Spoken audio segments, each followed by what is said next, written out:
అమ్మి వేసిన యోసేపు మొదట ఎక్కడికి వెళ్ళాడంటే పొతీఫర్ కొనుక్కున్నాడు, తన ఇంట్లో పనివారిగా పెట్టుకున్నాడు.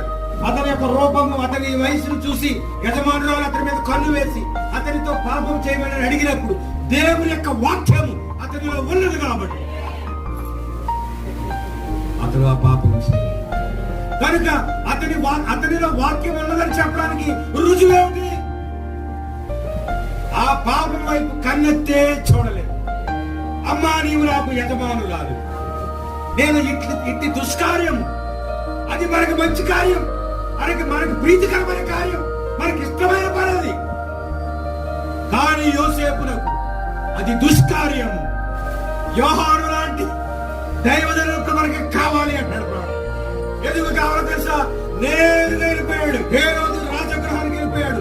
రాజా, నీవు దుష్కార్యము చేస్తున్నావు. భయపడ్డా?